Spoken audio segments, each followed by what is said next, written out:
رات کی خاموشی میں کنیا کی گلیاں سنسان پڑی تھی۔ چاند کی مدھم روشنی پتریلی سڑک پر بکھری ہوئی تھی۔ ایک نوجوان جس کی آنکھوں میں شکست کے سائے اور دل میں سوالوں کا طوفان تھا، بوجھل قدموں کے ساتھ آگے بڑھ رہا تھا۔ ہر ناکامی، ہر ٹھوکر اسے اندر سے توڑ رہی تھی۔ وہ ایک خواب لے کر چلا تھا، مگر ہر راستہ بند ہوتا چلا گیا۔ کیا میں واقعی ناکام ہوں؟ اس نے خود سے سوال کیا۔ چلتے چلتے وہ بھی خیالی میں مولانا رومی کے مزار تک پہنچ گیا۔ وہاں ایک درویش چادر اڑے بیٹھا تھا، جیسے صدیوں سے کسی کا انتظار کر رہا ہو۔ نوجوان نے ایک تھکی ہوئی سانس لی اور اس کے قریب جا بیٹھا۔ درویش نے مسکرا کر اسے دیکھا اور کہا، بیٹا، رات کی خاموشی میں تمہارے دل کی چیخیں سنائی دے رہی ہے، کہو کیا دکھ ہے؟ نوجوان نے بے بسی سے کہا، میں نے خواب دیکھے، محنت کی، دعائیں مانگے، مگر ہر دروازہ میرے لیے بند ہے۔ دنیا میں کامیاب ہونے کا راز کیا ہے؟ میرے پاس کیا کمی ہے؟ درویش نے ایک گہری سانس لی اور کہا، کیا تم جانتے ہو کہ دنیا کے سب سے بڑے فاتح، سب سے بڑے عالم، سب سے بڑے درویش کے پاس کون سا ہتھیار تھا؟ نوجوان نے الجھن سے سر ہلایا۔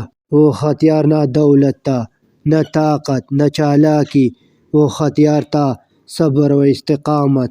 نوجوان نے حیرانی سے کہا، مگر میں نے تو بہت صبر کیا، بہت انتظار کیا، پھر بھی ناکامی میرا مقدر بنی رہی۔ درویش مسکرایا، جیسے وہ پہلے سے جانتا تھا کہ یہ سوال آئے گا۔ بیٹا، صبر کا مطلب انتظار نہیں، بلکہ عمل کے ساتھ انتظار ہے۔ استقامت کا مطلب یہ نہیں کہ تم کبھی نہ گرو، بلکہ گر کر دوبارہ کھڑے ہونے کا حوصلہ رکھو۔ کامیاب وہ نہیں ہوتا جو کبھی نہ ہارے، بلکہ وہ ہوتا ہے جو ہر شکست کے بعد پھر سے جیتنے کی کوشش کرے۔ نوجوان نے خاموشی سے درویش کی بات سنی، مگر اس کی آنکھوں میں ابھی بھی شکوک تھے۔ درویش نے زمین سے ایک پتھر اٹھایا اور اسے پانی میں پھینک دیا۔ یہ دیکھو، پانی کے اندر لہریں پیدا ہوئے۔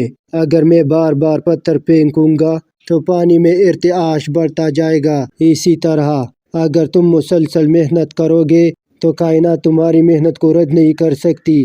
مولانا رومی فرماتے ہیں، اگر تمہیں لگے کہ تمہاری دعائیں قبول نہیں ہو رہی تو دوبارہ مانگو، بار بار مانگو، کیونکہ جو دروازہ بار بار کھٹکھٹایا جائے وہ آخر کار کھل ہی جاتا ہے۔ نوجوان کی آنکھوں میں ایک نئی چمک آئی۔ وہ سمجھ گیا تھا کہ اس کا اصل دشمن دنیا نہیں، بلکہ اس کی اپنی ہمت کا کمزور پڑ جانا تھا۔ اس نے مضبوط لہجے میں کہا، میں دوبارہ کوشش کروں گا، اس بار تھکوں گا نہیں، رکوں گا نہیں۔ درویش نے مسکرا کر اس کے سر پر ہاتھ رکھا اور کہا، جاؤ، تمہاری کامیابی تمہارا انتظار کر رہی ہے۔ اس رات کونیا کی گلیوں میں ایک نیا مسافر اپنی منزل کی طرف روانہ ہوا۔